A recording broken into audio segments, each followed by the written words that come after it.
Muy buen día a todas y todos. Les damos la más cordial bienvenida a este evento. Sean cordialmente bienvenidas las autoridades que hoy nos acompañan y también, por parte del Tribunal Agrario les damos la más cordial bienvenida. A continuación presentaré a las autoridades que nos distinguen con su presencia. La maestra Georgina Tenorio Martínez, directora de la Facultad de Derecho de la Benemérita Universidad Autónoma de Puebla.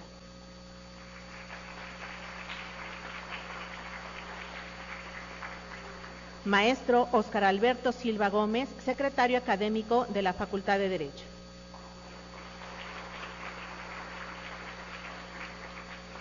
Doctor Marcos Gutiérrez Ayala, secretario de Investigación y Estudios de Posgrado de la Facultad de Derecho. Maestro Alejandro Rebollar Mier, coordinador administrativo de la Facultad de Derecho. También nos acompaña en nuestro presidio nuestro invitado especial, el magistrado Delfino Ramos Morales, del Tribunal Unitario Agrario del Distrito 47.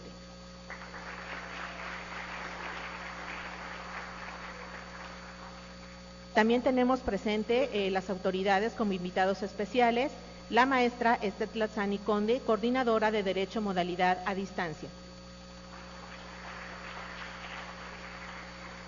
La maestra Estefanía Santillán Huerta, de la Coordinación de Derecho Modalidad Semiescolarizada. La maestra Silvia Patricia Redondo Domínguez, coordinadora de la Licenciatura en Consultoría. La doctora Marta Patricia Rodríguez Vilches, coordinadora de tutores.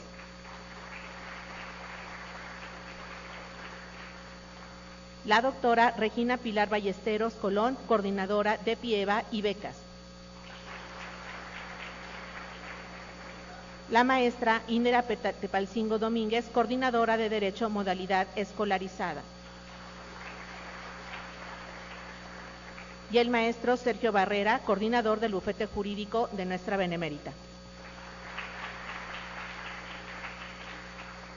A continuación, cede el uso de la voz a nuestra directora, la maestra Georgina Tenorio Martínez. Buenos días a todos.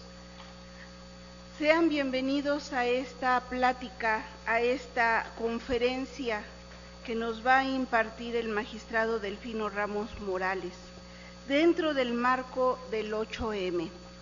Algo que nosotros como abogados necesitamos conocer: cómo se juzga con perspectiva de género, y quién mejor que nos venga a hablar de ello que el magistrado, que es el que opera todos los días este tipo de asuntos y este tipo de conflictos que se presenten y que los tiene que juzgar con perspectiva de género.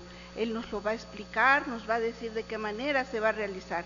Y eso, para ustedes que son estudiantes de la Facultad de Derecho, de las diversas licenciaturas, les va a ayudar, no solamente porque sea en el área del derecho agrario, sino que también la perspectiva de género se utiliza en varias áreas del derecho. Y eso es muy importante que ustedes conozcan. Yo quiero agradecer la presencia de la maestra Carolina, que nos acompaña también este día, porque ella está cediendo parte de su tiempo con su grupo, el podernos acompañar este día. A la maestra Miriam, también Prudencio, yo le agradezco que también nos esté acompañando con su grupo para que ellos puedan conocer este tema que es también formativo para nuestros estudiantes. Yo les agradezco su presencia y además espero que esta conferencia para todos va a ser, estoy segura que así va a ser de mucho beneficio y que vamos a aprender todos con el magistrado Delfino Ramos Morales. Sea usted bienvenido, magistrado. Gracias. Antes de iniciar con esta magna conferencia de juzgar con perspectiva de género, les daré a continuación la semblanza curricular del magistrado. Es licenciado en Derecho, egresado de la Universidad Autónoma de México. Ingresó a los tribunales agrarios el 1 de marzo de 1993 como jefe de la Unidad de Asuntos Agrarios en el Tribunal Unitario Agrario de Distrito 8, con sede en la Ciudad de México. El 1 de septiembre de 1995 fue nombrado secretario de Estudio y Cuenta a la magistratura supernumeraria y posteriormente numeraria del Tribunal Superior Agrario a cargo del magistrado Luis Ángel López Escutia, siendo coordinador de las actividades jurisdiccionales, elaborando proyectos relevantes en la solución de conflictos en juicios agrarios y en recursos de revisión, además de realizar visitas de inspección a tribunales agrarios a fin de verificar las labores se realizarán conforme a la ley, formando parte del jurado de concursos de selección de personal jurisdiccional de los tribunales agrarios. A partir del 16 de diciembre de 2011 fue nombrado magistrado unitario, siendo adscrito al Tribunal Agrario del Distrito 51, en nueva creación, con sede en Iguala de Independencia, Guerrero. Ha estado adscrito como magistrado en los Tribunales Unitarios Agrarios del Distrito 23 y 12, con sede en Texcoco de Mora, Estado de México, y Chilpancingo de los Bravos, Guerrero, respectivamente. Actualmente ocupa el cargo de magistrado en el Tribunal Unitario Agrario del Distrito 47, con sede en Puebla de Zaragoza, del Estado de Puebla. Desde 2006 ha escrito diversos artículos en la revista de Tribunales Agrarios, siendo este último denominado La restitución de las tierras o conflictos sobre tenencia de la tierra ejidal o comunal. Sea usted bienvenido, magistrado, y lo dejo con este público que hoy nos acompaña.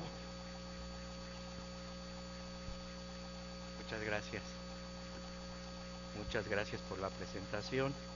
Y bueno, primero, antes que nada, quiero agradecer a ustedes la oportunidad que me brindan de estar en esta casa de estudios en la Benemérita Universidad Autónoma de Puebla.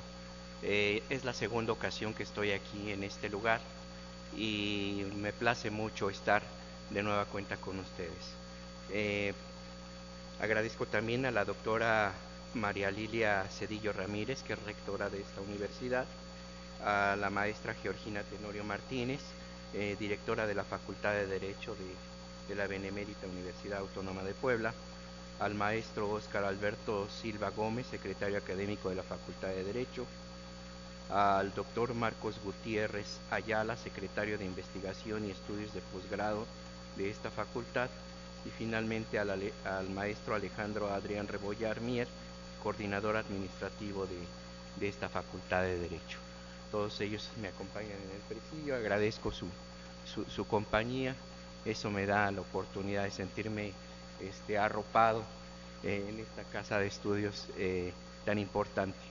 Insisto, es la segunda vez que estoy aquí y me place mucho estar con ustedes.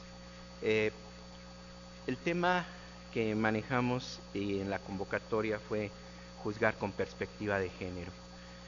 Sin embargo, en el marco de los 30 años de los tribunales agrarios, que acaba de cumplirse el año pasado, el 6 de enero de 1992, que fue cuando se crearon los tribunales agrarios, en ese marco me parece importante, antes de entrar al tema de juzgar con perspectiva de género, quiero darles un panorama general en cuanto a la creación, a la estructura, a la competencia y en términos generales al procedimiento agrario, para después concluir con cómo juzgar con perspectiva de género.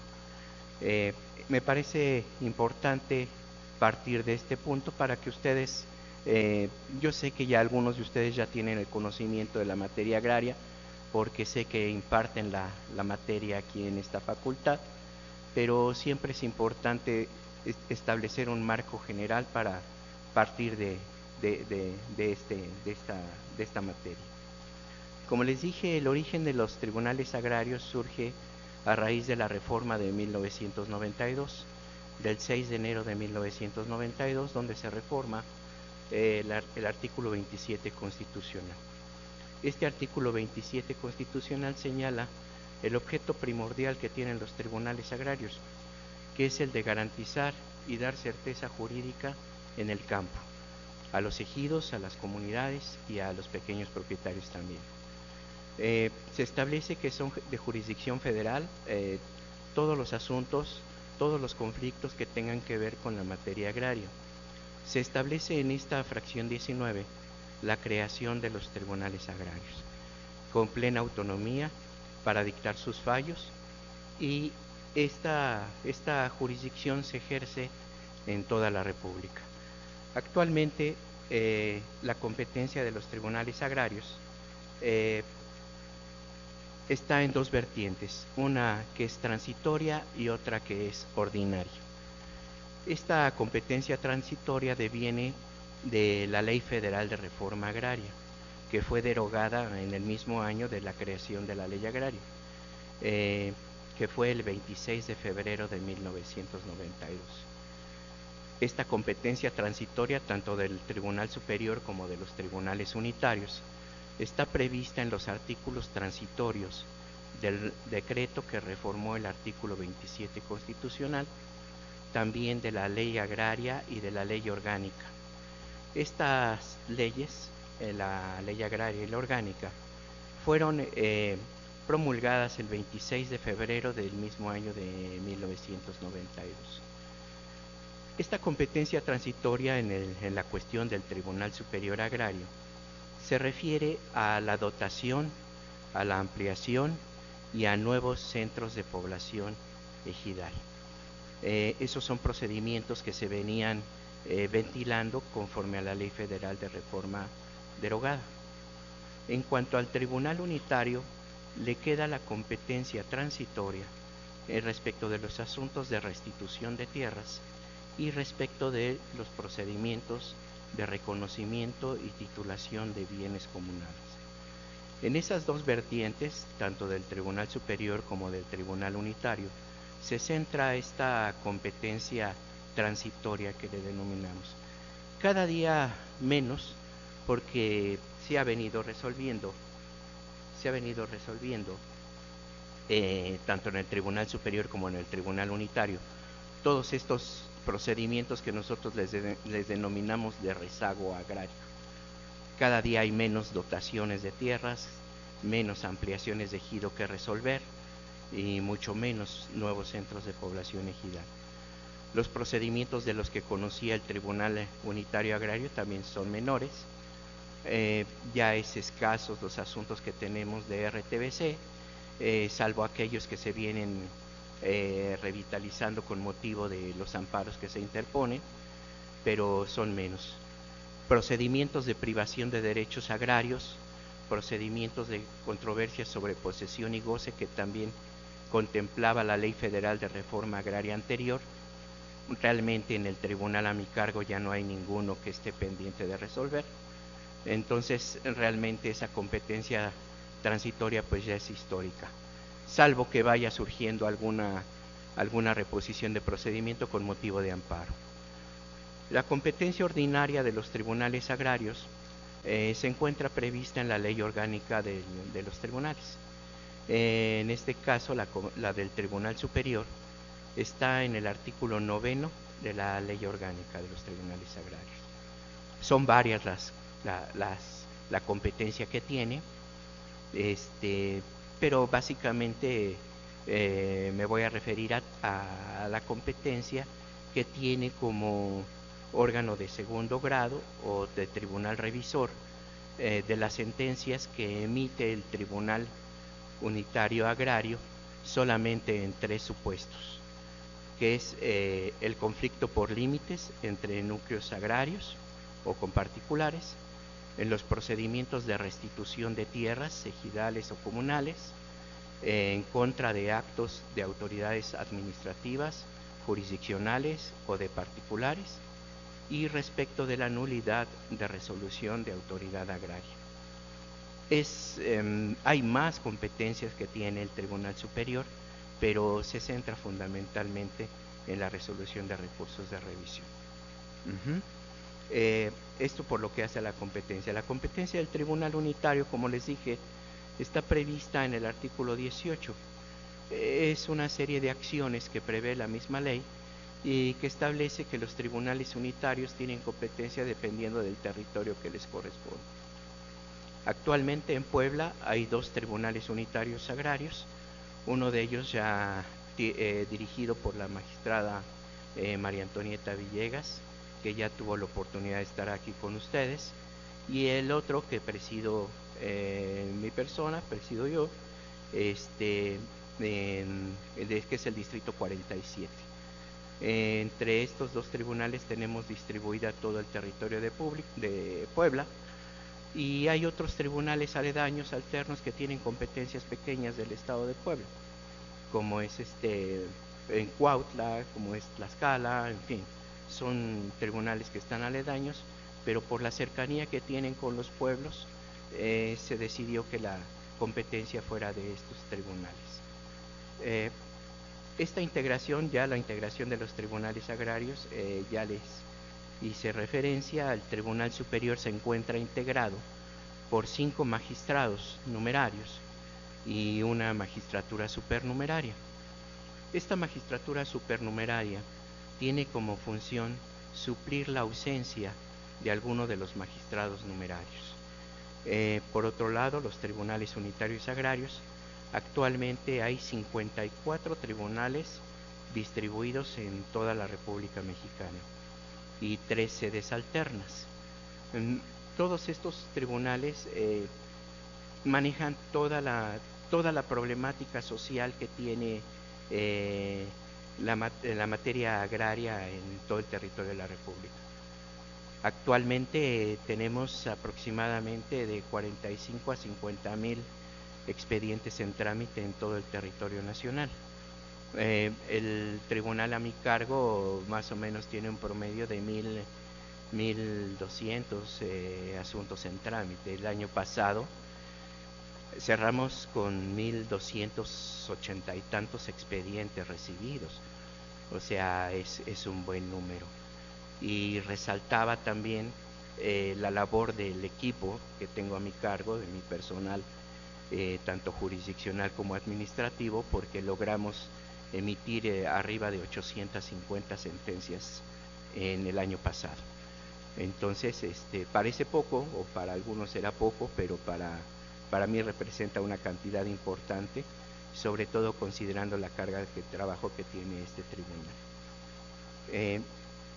La estructura de los tribunales agrarios también es importante que la conozcan, porque comentaba con las autoridades que me acompañan en esta mesa, que nosotros como tribunal tenemos diferentes áreas y recibimos a gente como ustedes que van a pedir desarrollar su trabajo social, sus prácticas profesionales, y me gusta cuando llegan a atenderlos personalmente, porque me gusta platicar, me gusta escucharlos, me gusta saber qué tanto conocen la materia y también saber su interés en relación al desarrollo de este punto. Una vez que ya mostraron su interés, entonces ya los canalizo dependiendo el perfil que pueda captar de lo que ustedes me dicen en estas áreas. Aquí en la estructura, como podrán ver en la imagen, está encabezada por su servidor, el magistrado numerario. Tengo un secretario de acuerdos, tengo actualmente 2 secretarios de estudio y cuenta, y el apoyo de una tercera por contrato por la carga tan alta que tenemos. Actualmente les comento que tenemos más de 200 expedientes esperando sentencia, y con 2 o 3 secretarios de estudio y cuenta no nos damos abasto, pero a final de cuentas es una importante labor que hacen los compañeros para poder atender esa demanda. Tengo un jefe de unidad de asuntos jurídicos, que es el que atiende todos los informes y requerimientos de los amparos que promueven contra las sentencias que nosotros emitimos, y aparte de deshogar todos los requerimientos del Tribunal Superior y todo lo que tenga que ver con la materia agraria, y está involucrado el Tribunal Unitario. Tengo a un jefe de unidad de registro y seguimiento y archivo, que es el que se encarga de difundir y de distribuir todas las actividades que desarrollamos y tener el control de todo el desarrollo del procedimiento. Un jefe de unidad administrativa que se encarga de proveernos de todo el material, tanto humano como físico, para poder desarrollar nuestras actividades. tenemos una unidad de actuarios que es donde canalizo generalmente a los muchachos, porque es el área, es la entrada para hacer una carrera judicial aquí en los tribunales agrarios, porque deben de empezar haciendo concurso para obtener una plaza de actuario. Tengo dos actuarios actualmente. La unidad de peritos, que es muy importante aquí en el tribunal. Tengo un perito en materia de grafoscopía y grafología, y tengo un perito en materia de topografía, que es importante por el tema y la materia que nosotros desarrollamos, porque es quien nos identifica en campo las superficies que son materia de litigio. Aparte del personal técnico y administrativo, que repito es fundamental en mi tribunal, porque gracias a ellos permite que nosotros podamos avanzar en nuestras actividades jurisdiccionales. Entonces, bueno, pues agradezco la oportunidad para agradecer a ellos, a todo el equipo que tengo a mi cargo, porque, insisto, hacen una labor importante dentro del propio tribunal. Después de hablar de la estructura, de la competencia, de lo que son los tribunales agrarios, de cómo se crearon, me parece importante también platicar con ustedes, aunque sé que sus profesores, sus docentes, seguramente ya se los han explicado y si no se los van a explicar. Les comento en términos generales en qué consiste el procedimiento agrario. El procedimiento agrario inicia con la presentación de la demanda. Esta presentación de la demanda debe de tener todos los requisitos necesarios para que la parte a la quien está demandando tenga todos los elementos necesarios para poder hacer una buena defensa, para hacer una buena contestación. Cuando nosotros consideramos que no tienen esos elementos, la ley nos faculta para prevenirlos para que subsanen las irregularidades que nosotros detectamos, y da lugar a un acuerdo de prevención, el cual tienen que atender en el término de 8 días para que podamos darle entrada a su demanda. En el caso de que la demanda esté integral, que consideremos que tenemos los elementos necesarios, la admitimos y ordenamos el emplazamiento. Nosotros la encuadramos, aunque la parte no lo refiera, nosotros encuadramos la disposición en alguno de los supuestos que establece el artículo 18 de la ley orgánica, que es el que les acabo de comentar, donde viene toda la serie de acciones de las que conocen los tribunales unitarios agrarios. Ordenamos el emplazamiento de la parte demandada. Ya una vez emplazada, en el mismo documento contiene la fecha, el día y la hora en que se va a llevar a cabo la audiencia de ley. En esta audiencia de ley pueden suceder muchas cosas.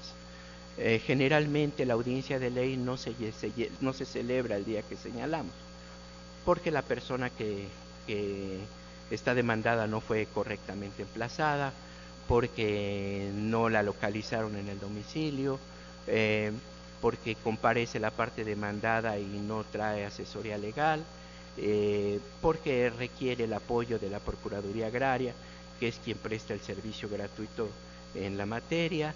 En fin, son muchas las situaciones que pueden suceder en ese momento de la audiencia inicial. Pero pensando en que está bien emplazada la parte demandada y que comparece, se hace constar la asistencia, que las partes estén debidamente asesoradas, y se le da oportunidad a la parte actora para que ratifique su demanda. En ese acto la parte demandada contesta la demanda y generalmente o en algunas ocasiones oponen reconvención, que significa obviamente la contrademanda a la parte que le está reclamando. Algunos abogados, no todos, deciden dar contestación a la demanda en el mismo acto de la audiencia. Son los menos. La mayoría solicita el término que establece la ley para que puedan imponerse de los autos y poder dar una contestación adecuada en relación a la reconvención. Ya después señalamos una nueva fecha.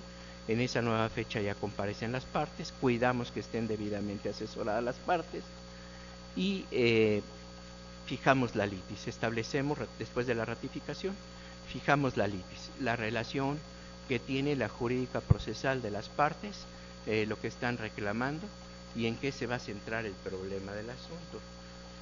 Somos cuidadosos en comentarles tanto a los abogados como a las partes de que las pruebas que tengan que ofrecer tienen que ofrecerlas en relación a sus planteamientos y que sean pruebas idóneas, porque en ocasiones se ofrecen pruebas que no son idóneas y lo único que hacen es engrosar el expediente, aparte de distraer la atención de las partes y del propio juzgador en cuestiones que pues no nos van a dar a nada, ¿no? Después de platicar con las personas, de establecer las litis y comentarles si está de acuerdo con la fijación o falta algún elemento, se les exhorta a las partes. Esa es una obligación que tiene el tribunal, de exhortar a las partes a que puedan llegar a un acuerdo que ponga fin al juicio. Esto está previsto en el artículo 185, fracción 6 de la Ley Agraria. En el caso de que las partes lleguen a un acuerdo o un arreglo que ponga fin al juicio, en ocasiones ahí mismo piden término para elaborar el convenio, en otras ocasiones piden que se señale una nueva fecha para presentarlo, y este convenio es analizado, es estudiado para saber si puede ser elevado a categoría de sentencia. No solamente a categoría de sentencia, sino a categoría de sentencia ejecutoriada. Así lo establece la misma norma. Entonces, en el caso de que no exista convenio o acuerdo de las partes, se asienta y se deja abierta la posibilidad que durante el desarrollo del procedimiento ellos pueden hacer del conocimiento del tribunal que pueden presentar el convenio que satisfaga sus intereses. Nosotros constantemente en las audiencias se les exhorta para que lleguen a este acuerdo y no llegar a una sentencia que, bueno, pues obviamente es una sentencia y como todos ustedes saben, en una sentencia pues alguien pierde y alguien gana, ¿no? Entonces, ya después de fijada la litis, de exhortadas a las partes, entonces se abre el periodo de ofrecimiento de pruebas.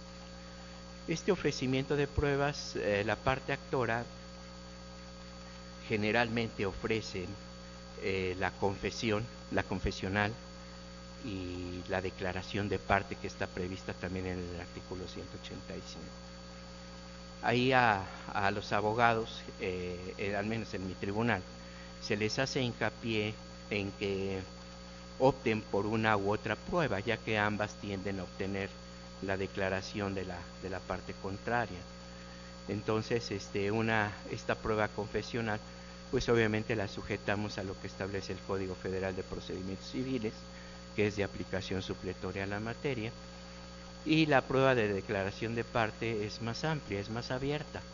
En esa prueba se permite a las partes cuestionar a su contraparte para obtener esa confesión deseada.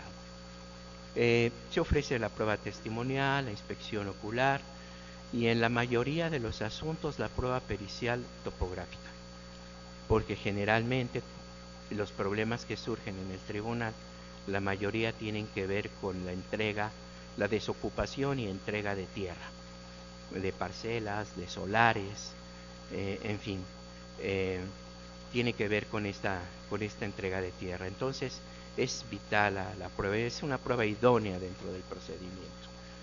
Para eso nosotros este año contamos con el apoyo de un perito topográfico adscrito, que es en el que nos apoya para desahogar las periciales de tercero en discordia. Las partes tienen que ofrecer a sus peritos y cuando las partes no lo ofrecen o se les tiene por desierta la prueba, pero este tribunal, conforme a las facultades que tiene, conforme al 186 de la Ley Agraria, tiene la facultad de proveer lo necesario para llegar al conocimiento de la verdad. Y para eso contamos con un perito topográfico que nos puede ayudar a identificar la superficie.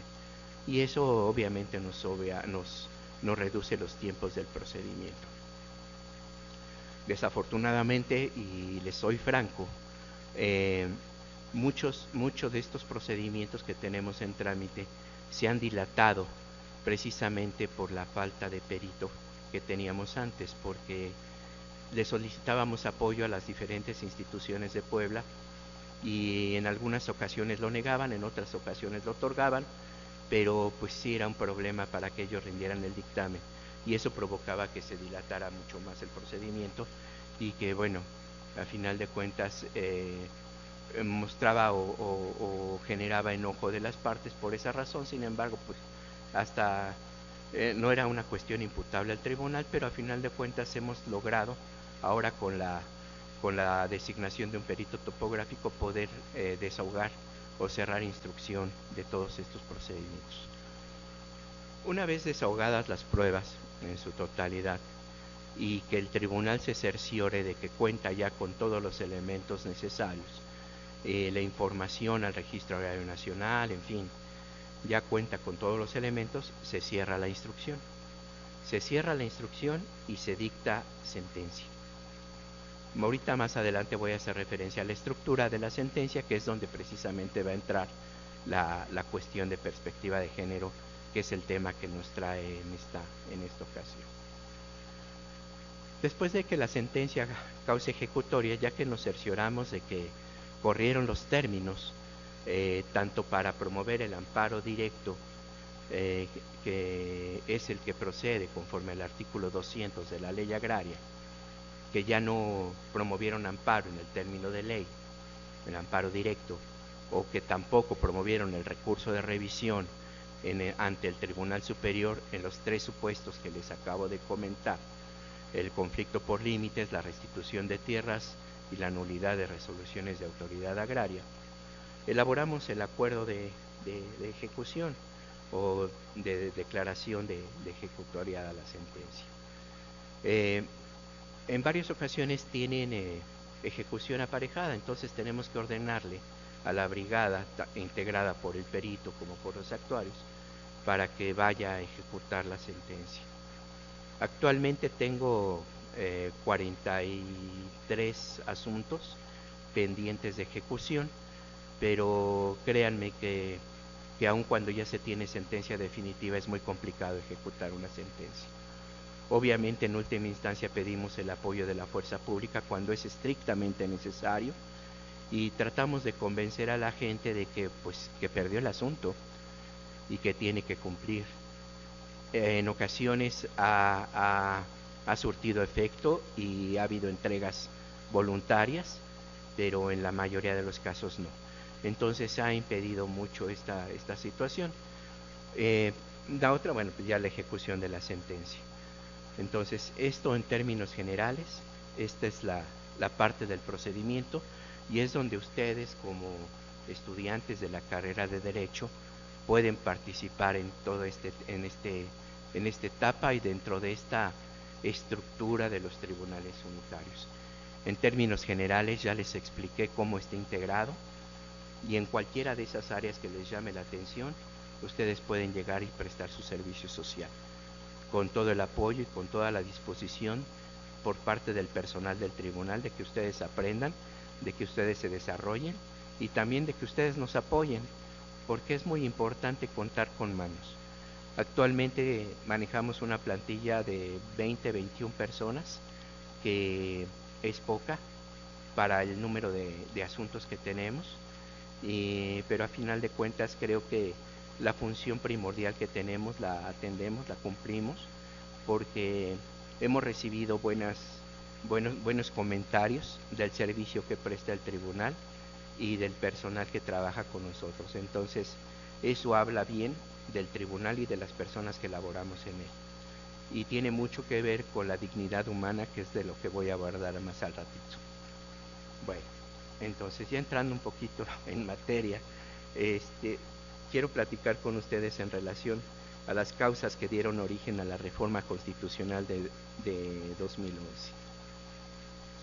El desarrollo de los derechos humanos en México se inició con la promulgación de las Declaraciones Americana y Universal de los Derechos Humanos de 1948. El proceso de apertura al derecho internacional se inicia en la década de los 80, con la ratificación de México a varios instrumentos internacionales. En 1998 se reconoce la competencia contenciosa de la Corte Interamericana. En respuesta a una serie de informes, recomendaciones y observaciones que organismos internacionales formularon al Estado mexicano, propiciaron en 2003 la primera recomendación del Alto Comisionado de las Naciones Unidas en la materia, consistente en reformar la Constitución para incorporar el concepto de derecho humano como eje fundamental de ese máximo ordenamiento y reconocer a los tratados de derechos humanos una jerarquía superior a los órdenes normativos federales y locales.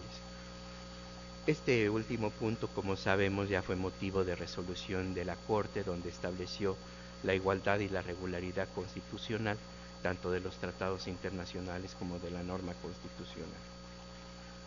El 29 de mayo de 2009, el Consejo de Derechos Humanos de la ONU recomendó a México, en términos generales, armonizar la legislación interna con sus compromisos internacionales, elevando a rango constitucional las normas internacionales de derechos humanos. Después de un largo procedimiento, el 1 de junio de 2011 se dio fe de la emisión de 21 votos aprobatorios y un voto en contra del proyecto de reforma, y el Senado declaró aprobado por la mayoría de las legislaturas estatales el decreto que modifica la denominación del capítulo primero del título primero y reformas a diversos artículos de la Constitución Política de los Estados Unidos Mexicanos en materia de derechos humanos, armonizando el marco normativo interno con la legislación internacional en materia de derechos humanos. Esto que les acabo de comentar obviamente es una chispazo. Es un chispazo nada más para dar entrada a esta actividad. Obviamente el antecedente de derechos humanos viene de muchos años atrás, y que ustedes seguramente los conocen y no los van a conocer a través de sus materias que desarrollan en esta función. Pero este es lo que pude resumir para abordar el tema que nos ocupa. Esta reforma constitucional del 10 de junio de 2011 tiene varios aspectos. No los voy a leer porque ustedes lo conocen y aparte está implícito en la presentación que traemos. Sin embargo, del primer párrafo rescatamos la cuestión de los derechos humanos, las garantías para su protección, y en el segundo párrafo la interpretación favoreciendo en todo tiempo a las personas de la protección más amplia, la obligación que tienen las autoridades de promover, respetar, proteger y garantizar los derechos humanos, atendiendo los principios de universalidad, interdependencia, indivisibilidad y progresividad. De estos tres párrafos, estamos hablando que es una reforma de 2011, que en 2001 cumplió 10 años. Estamos a 12 años de esta reforma constitucional. La interpretación, y a ustedes les ha de constar, porque estoy seguro que han tenido la oportunidad de ver algunos debates, algunas conferencias en relación a este tema. Fue muy debatida al principio esta reforma constitucional en cuanto a sus alcances, en cuanto a la constitucionalidad, en cuanto a la jerarquía de los tratados internacionales sobre la Constitución, que hubo sesiones de la Corte Suprema de nuestro país, donde se debatió arduamente este punto, pero a final de cuentas se estableció ese parámetro de regularidad, donde están en igualdad de jerarquía tanto la Constitución como los tratados internacionales. Esta reforma constitucional, si ustedes se meten al IUS, que es común para nosotros, teclean o ponen palabras claves y van a ver un sinnúmero de criterios del Poder Judicial Federal que se han generado con motivo de este proyecto de reforma, donde nos va a dar luz para que podamos entenderlo y comprenderlo mejor. Ahorita muchas de las diapositivas que traigo son precisamente retomadas de esos criterios, porque para mí son muy claras. Para mí como juzgador me apoyo mucho en en las tesis, en los criterios del Poder Judicial, en las jurisprudencias que van saliendo día a día para poder resolver nuestros asuntos.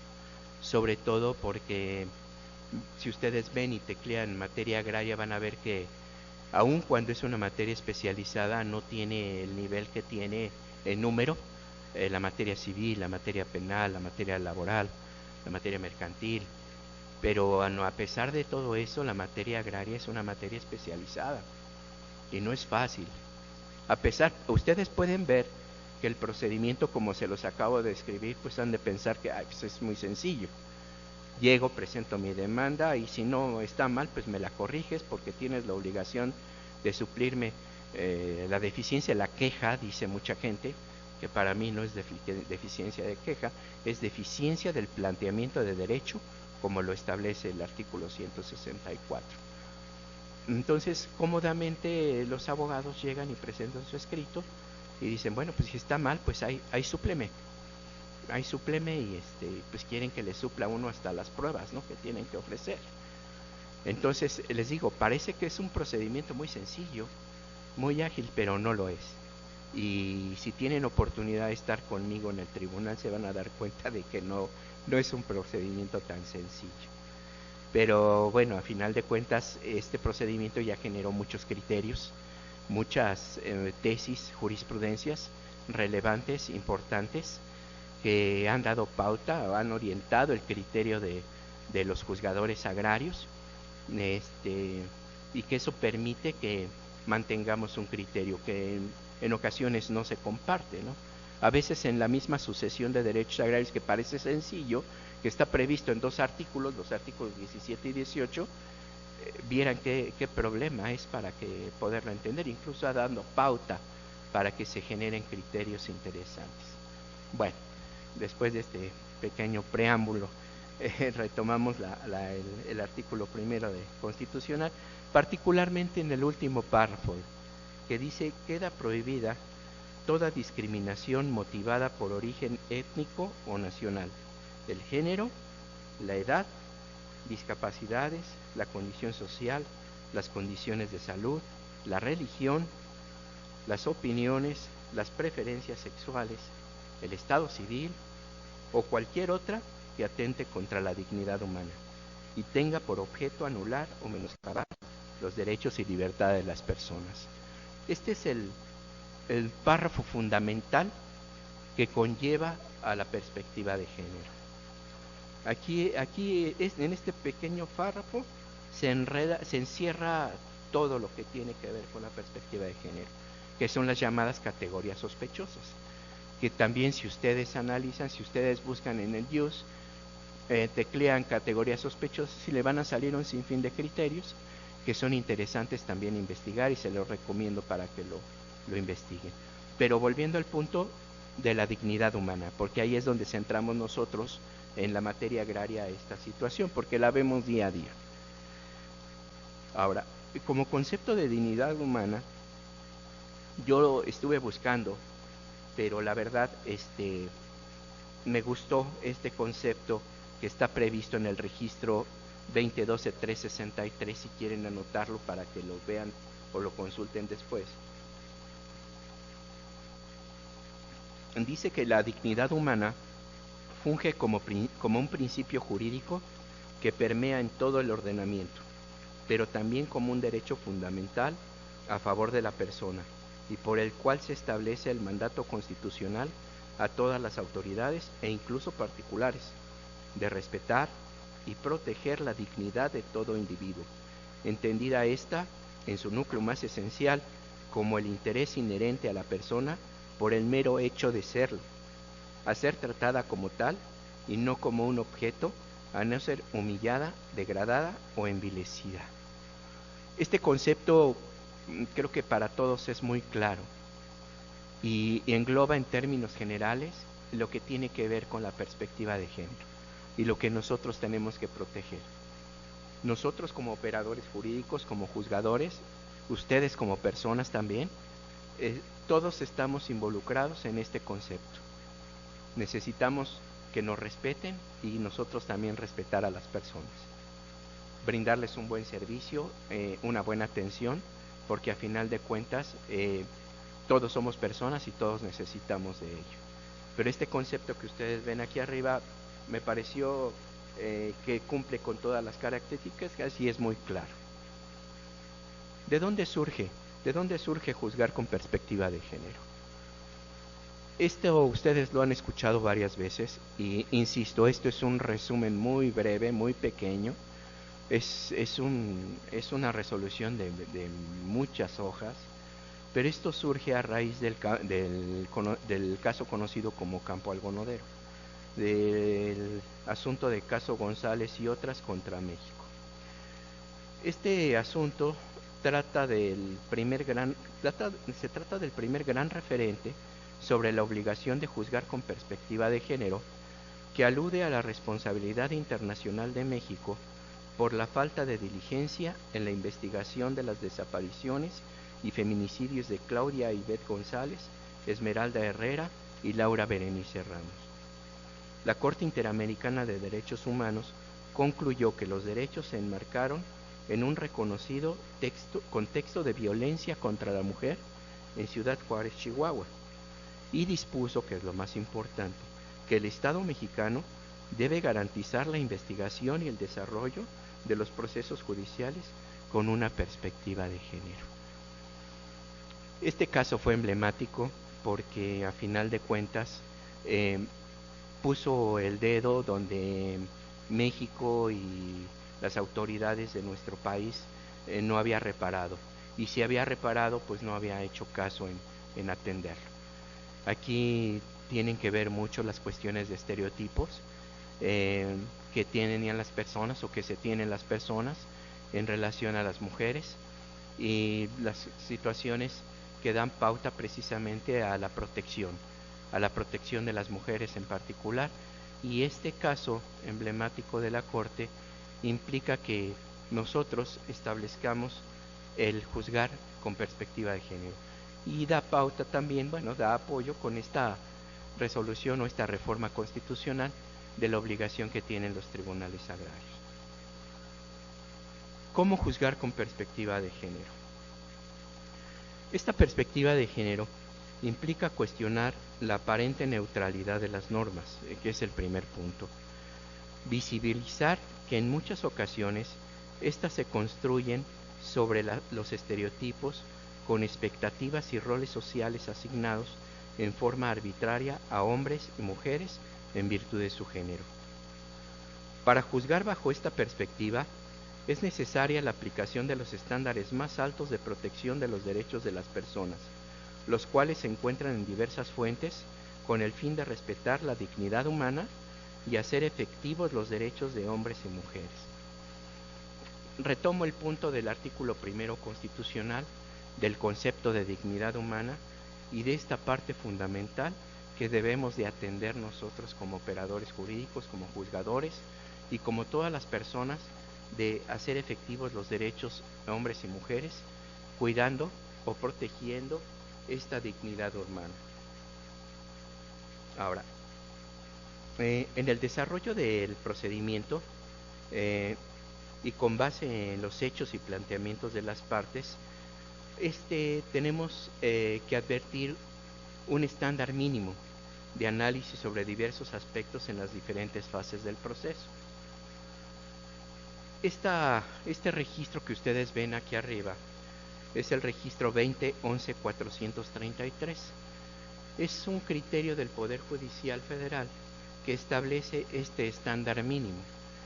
Es un poco más amplio en el texto, pero yo quise retomar estos aspectos que me parecen importantes para que ustedes los visualicen y tengan un panorama muy simple, muy claro de qué es lo que tenemos que hacer.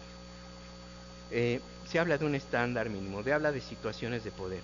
Nosotros podemos advertir estas situaciones de poder en nuestro quehacer jurisdiccional, porque en ocasiones nos encontramos con asuntos donde tienen que ver el núcleo ejidal representado por su comisario de ejidal en contra de algún ejidatario, comunero, algún posesionario, algún avecindado, que obviamente es diferente. El órgano representado por el comisariado ejidal y el núcleo, pues obviamente en ocasiones se dan esas situaciones de poder. Que bueno, ya traigo más adelante algunos casos que quiero comentarles donde van a identificar esta situación que les estoy comentando. El desequilibrio entre las partes. En ocasiones advertimos que existe este desequilibrio o una situación de desventaja de una de ellas o de otra.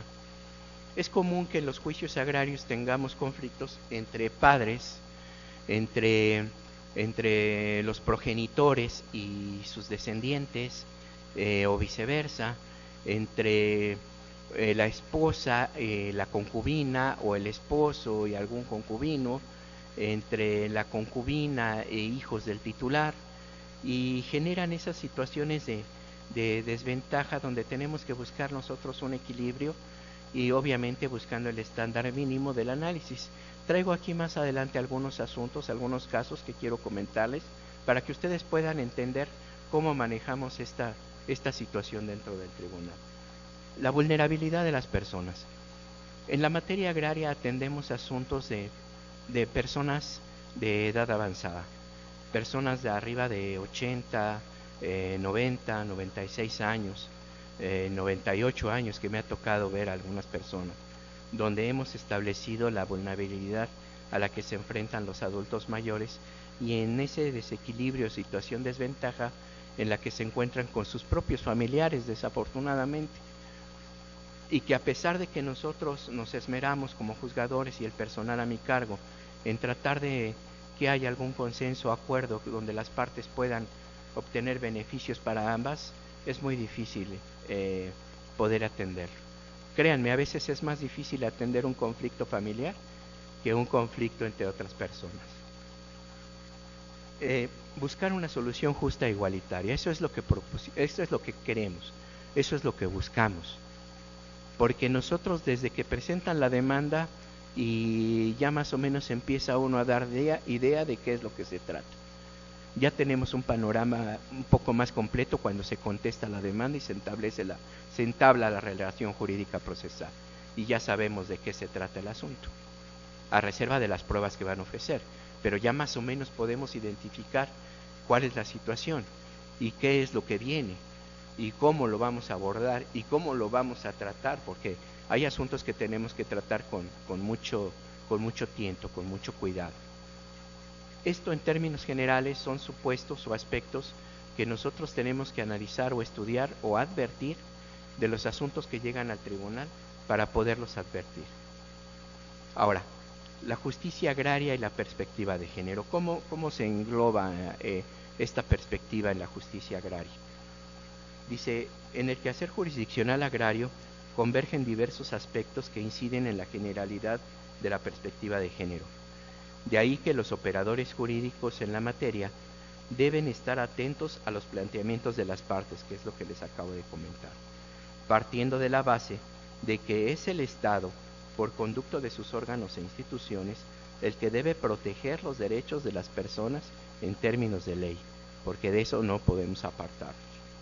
Para ello, como ya se expuso, es importante detectar en los asuntos que se sometan a la jurisdicción agraria las situaciones de poder, el desequilibrio entre las partes, la desventaja de una y de otra, la vulnerabilidad de las personas y cuestionar la neutralidad del derecho aplicable, en busca de una solución justa e igualitaria. En el entorno en que se desarrolla la justicia agraria, es recurrente encontrar como parte de los litigios personas de edad avanzada, mayormente mujeres, que pertenecen a un grupo vulnerable y que en lo general se encuentran en situaciones de desventaja respecto de las demás partes que intervienen en juicio, lo que obliga a los tribunales agrarios a resolver bajo un enfoque de perspectiva de género. En términos generales, esto es lo que les estaba explicando y les comentaba, qué es lo que nosotros tenemos que advertir dentro de los planteamientos que nos hacen como las partes al tribunal. Otra parte importante que considero que ustedes deben de conocer, porque ya vamos a abordar la parte de cómo el tribunal agrario entra a juzgar bajo esta perspectiva. Esta es la estructura general de la sentencia que nosotros tenemos. Cada tribunal unitario maneja su propia estructura. Siento que la que les voy a comentar es más completa, es más clara, es mía, ¿verdad? Pero siento que tiene todos esos requisitos. Ya ustedes les vamos a dar al final las páginas de las redes sociales que tenemos para que ustedes puedan apreciar la estructura, la sentencia y puedan ustedes analizarla y pues ver si coinciden o no conmigo, ¿verdad? Bueno, empezamos con la estructura general como el rubro que seguramente ustedes conocen, donde establecemos el número de juicio, las partes, el poblado, el municipio, el estado al que corresponde y la acción que vamos a resolver en el asunto. Después viene el proemio, que es el famoso vistos los autos para resolver, etcétera, etcétera, etcétera. Viene después el apartado de resultandos, donde no es otra cosa más que una breve reseña de lo que pasa o de lo que sucede dentro del procedimiento hasta ponerlo en estado de resolución. En ese apartado nosotros hablamos de la presentación de la demanda, del acuerdo de admisión, de la audiencia de ley, donde la parte se presentó a contestar la demanda, donde ya planteó la reconvención, donde ya se dio contestación a esa reconvención, donde se cumplió con la obligación de exhortar a las partes a que puedan llegar a un acuerdo que ponga fin al juicio, donde ya se estableció la litis que se vamos a resolver, sobre la cual las partes van a ofrecer sus pruebas, se provee sobre el desahogo de las pruebas,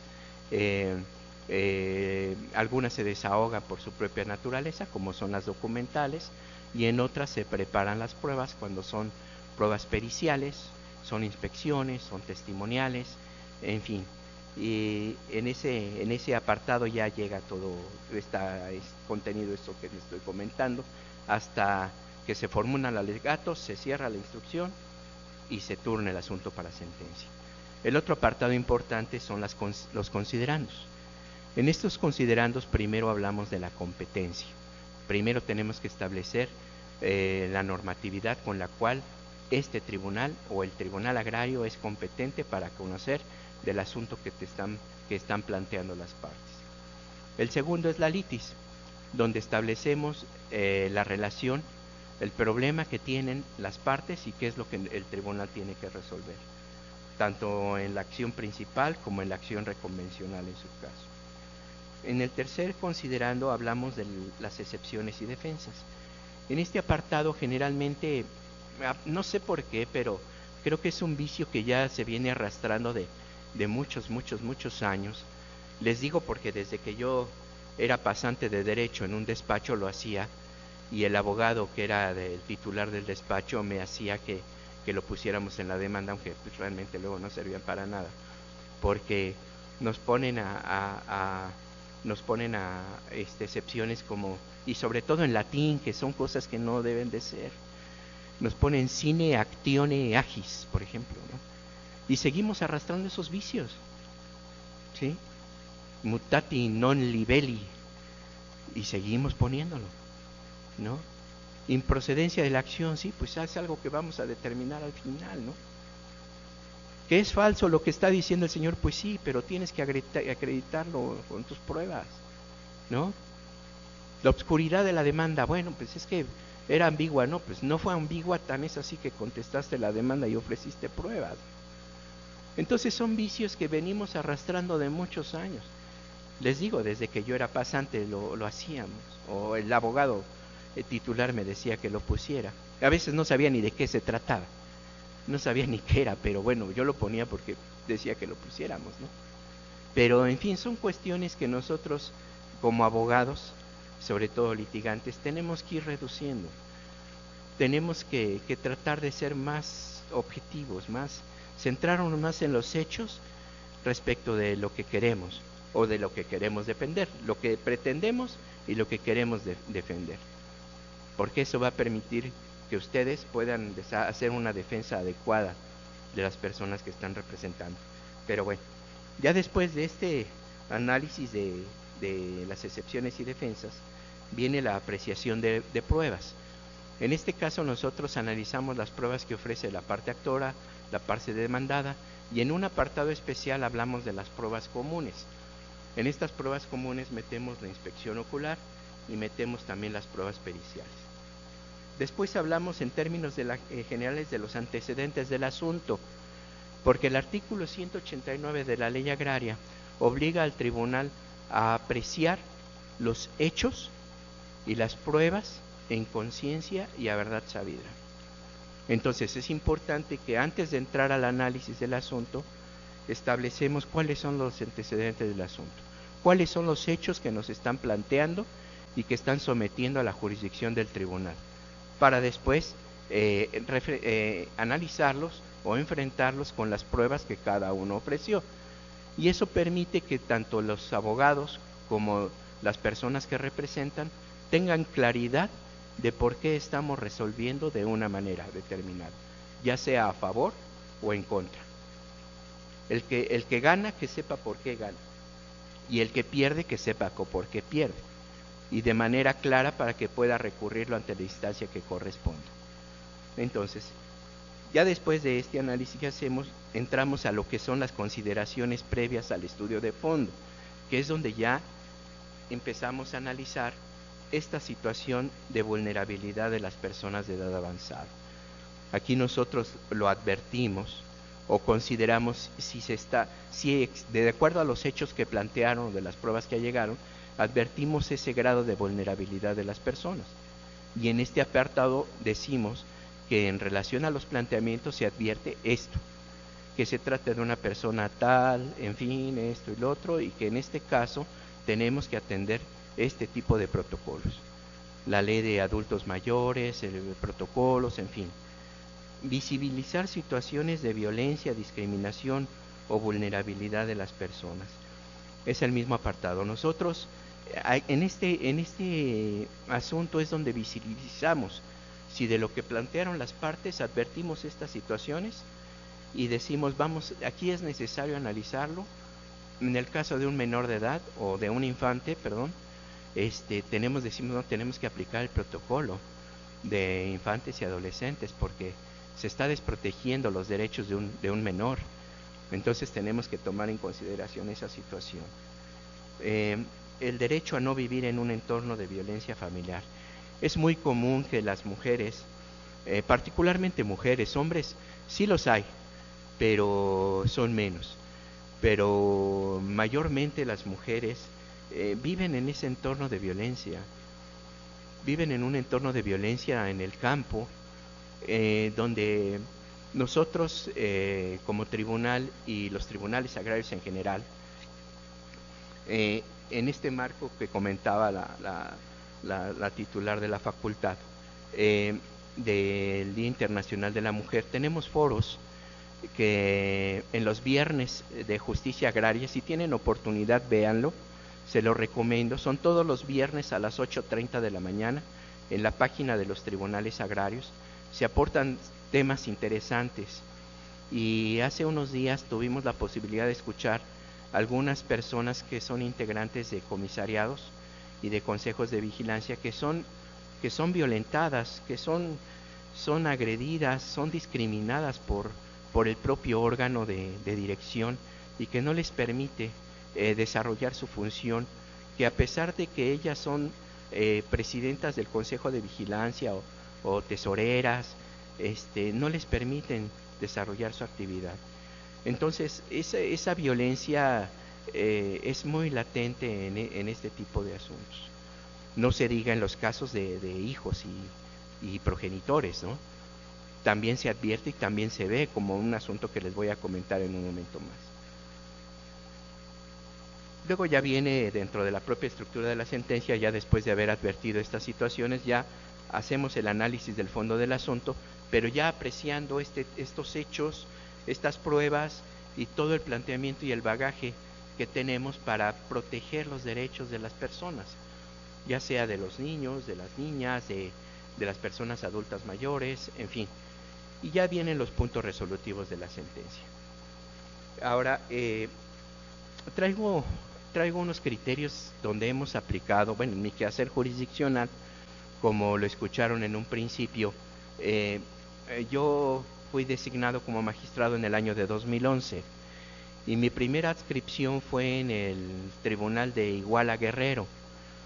Es un tribunal que está establecido en una zona un poco álgida, donde la situación de violencia es alta y bueno, también se ven muchas cosas de violencia hacia las mujeres, ¿no?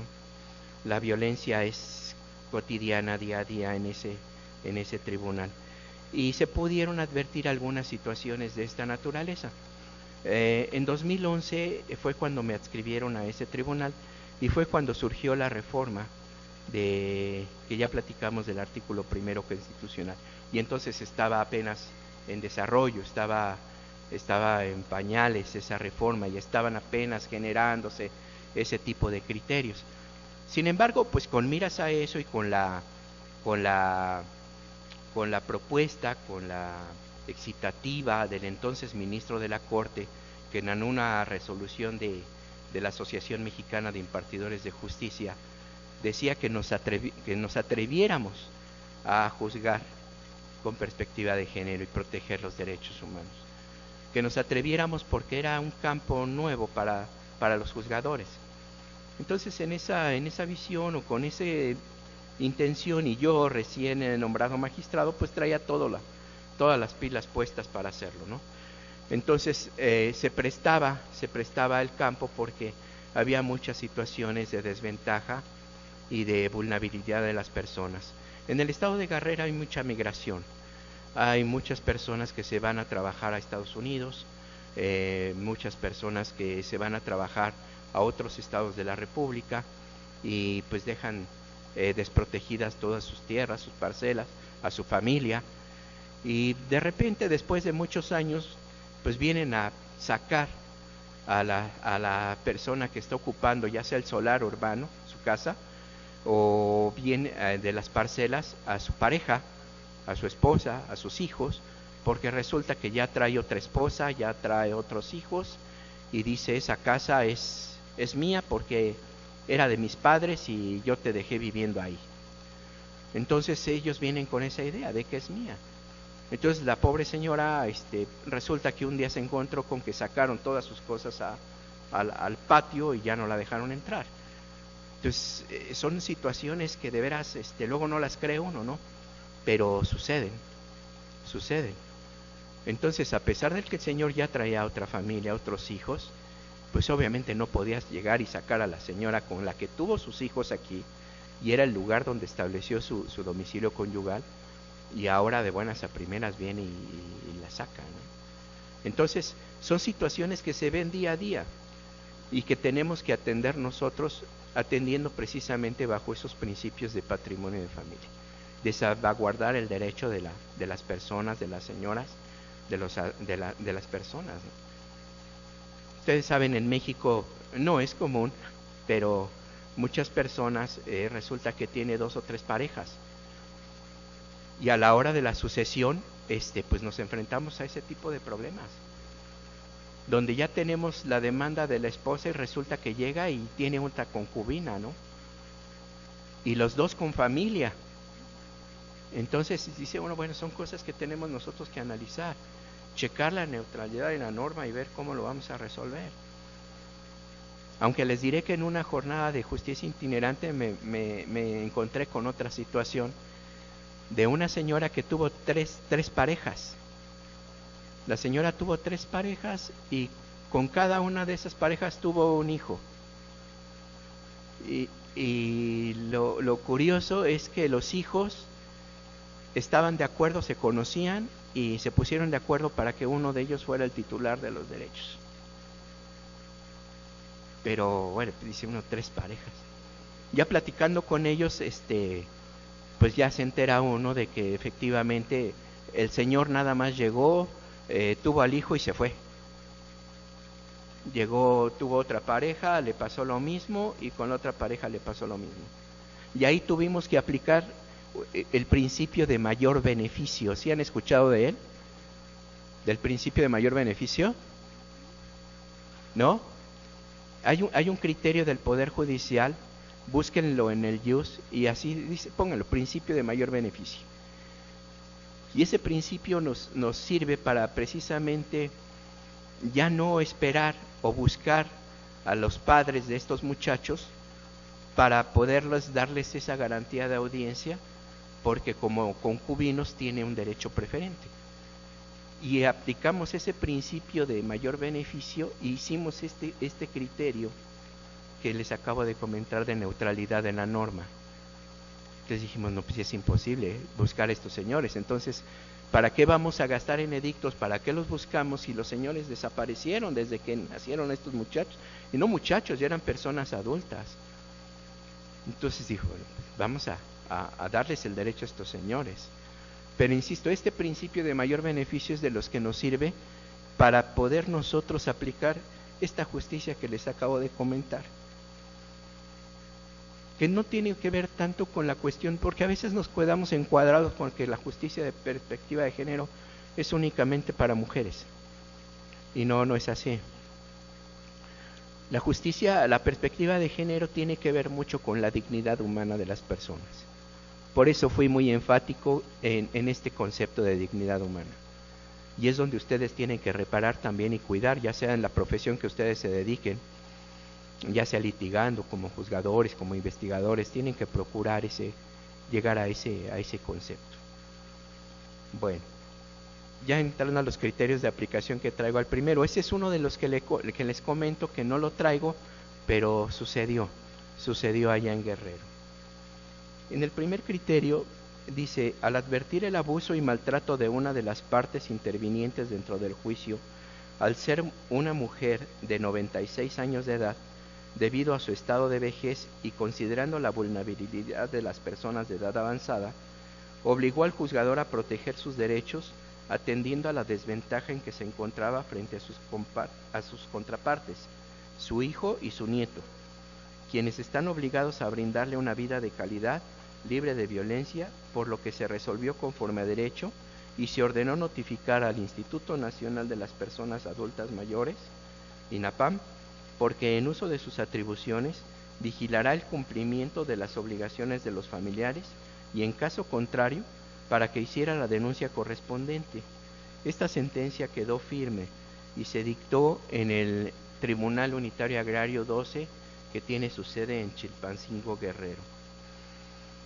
Les digo, este criterio lo traje porque no debemos perder de vista que nosotros como juzgadores estamos obligados al cumplimiento de la ley. Y antes que nada, pues obviamente tenemos que analizar la legalidad de los actos, porque no por ser mujer, no por ser una persona vulnerable, no por ser una persona adulto mayor, quiere decir que va a tener una sentencia favorable. Aun cuando no tenga una sentencia favorable, nosotros tenemos que proteger que esta persona tenga lo necesario para tener una vida digna. Y sucedió en este caso. En este caso el derecho le favorecía no a la persona adulta mayor, sino le favorecía al hijo y al nieto que estaba ocupando parte de esa superficie. Les digo, nosotros como juzgadores no podemos apartarnos de la ley, pero sí podemos proteger el derecho de estas personas. Entonces, sí fue favorable para el hijo y el nieto, sin embargo, lo obligamos a ellos para que protegieran a la señora, a la adulta mayor, a la madre y a la abuela. Y dimos vista al INAPAM para que le diera seguimiento, y afortunadamente sí lo hizo. Después, antes de yo salirme de ese tribunal, nos pidió información al respecto, le mandamos copia certificada y precisamente para que le diera seguimiento. Entonces, es una situación que nosotros no podemos inadvertir, insisto, no podemos soslayar la legalidad, pero sí podemos proteger los derechos de las personas.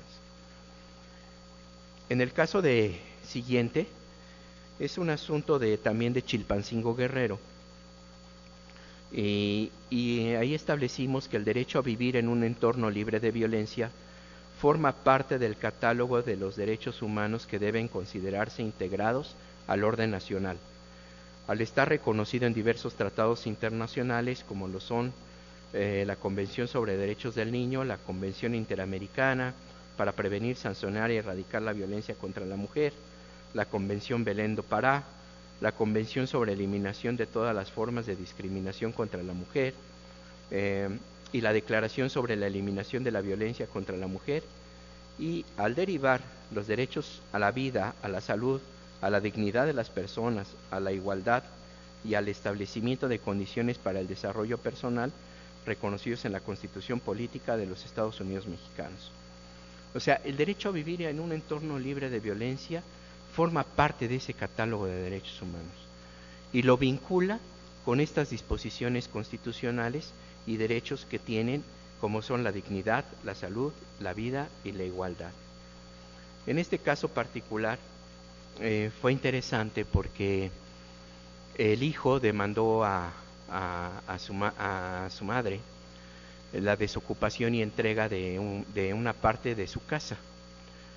Entonces, cuando la madre viene y contesta, refiere que es una persona adulta mayor y que efectivamente ella tiene viviendo toda su vida ahí,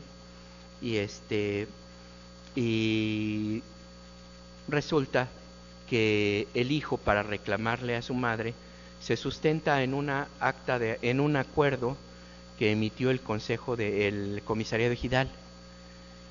Pero él era parte del comisariado ejidal que autorizó, o sea, se autorizó de manera personal ese solar. Entonces, aquí advertimos esa situación de poder que les comentaba. Él, siendo parte del comisariado ejidal, ve la manera para que el comisariado le otorgara esa superficie. Entonces, y aparte, obviamente advertimos la situación porque era una señora adulto mayor. Entonces ya era evidente la vulnerabilidad, la desventaja y todos los aspectos que les acabo de comentar. Entonces tuvimos que resolver atendiendo esa situación. Otro tema rápido porque ya voy a terminar.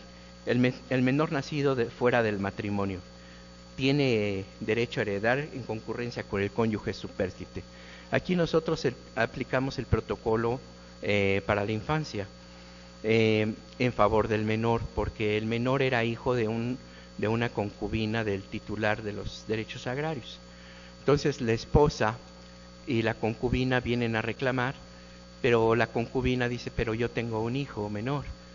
Entonces le dimos el derecho a la concubina, porque la ley así lo establece, pero también protegimos el derecho del menor. Entonces la concubina no tenía derecho conforme al orden que establece el artículo 18, pero establecimos ese plano de igualdad. Le dimos el 50% a la esposa y el 50% al hijo. Pero la concubina se va al amparo y dice, la esposa se va al amparo y se lo concede el tribunal colegiado. Se lo concede el tribunal colegiado porque dice, no, estás mal, tribunal unitario. La señora concubina para su menor únicamente te pidió una parcela, no te pidió toda la mitad. Así es que dale 2 parcelas a la esposa y dale una parcela al menor.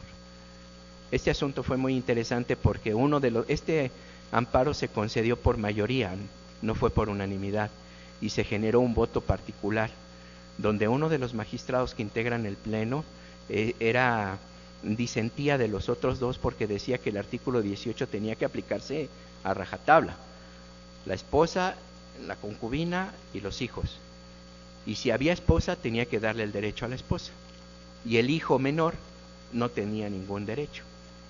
Entonces eso dio pauta a un criterio del Poder Judicial. Es un asunto muy interesante. Bueno, creo que ahí va. Traigo 2 o 3 asuntos más que están dentro de la misma presentación, pero en fin, ya no me va a dar tiempo. En conclusión, la conclusión que yo advierto la tomé de otro registro del IUS, del Semanario Judicial de la Federación, que insisto, me parece muy claro. Dice, cuando esté de por medio una persona en grado de vulnerabilidad, el estudio debe hacerse bajo una perspectiva de género y de protección eficaz a fin de lograr un juzgamiento racional, integral y congruente a los fines de la justicia. No solo formal, sino material, propio de un verdadero Estado de Derecho. Entonces, esta conclusión engloba todo lo que les acabo de comentar.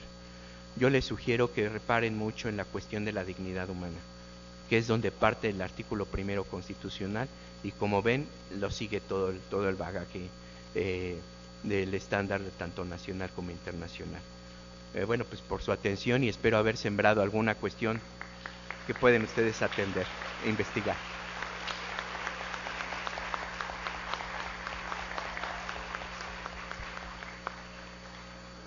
Aquí en la página están las redes sociales que nosotros seguimos. Nosotros publicamos todas las resoluciones que emitimos, están en la página de los tribunales agrarios, pero en particular esta del Tribunal Unitario Agrario del Distrito 47, ahí publicamos las resoluciones que nosotros consideramos de interés y que ustedes pueden consultar la versión pública. Muchas gracias. Muchas gracias a todos por su participación, y a continuación cedo el uso de la voz a la directora maestra Georgina Tenorio Martínez. Queremos agradecerle al magistrado Delfino Ramos Morales por esta conferencia que nos ha impartido en este día, y le entregaremos la correspondiente constancia.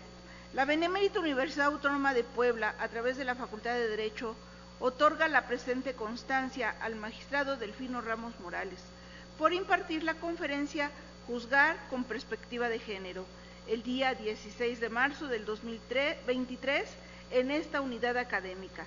Pensar bien para vivir mejor, H. Puebla de Zaragoza, a 16 de marzo del 2023. Muchas gracias, magistrado. Gracias a ustedes por invitarme. Un honor estar aquí. Gracias. Muchas gracias.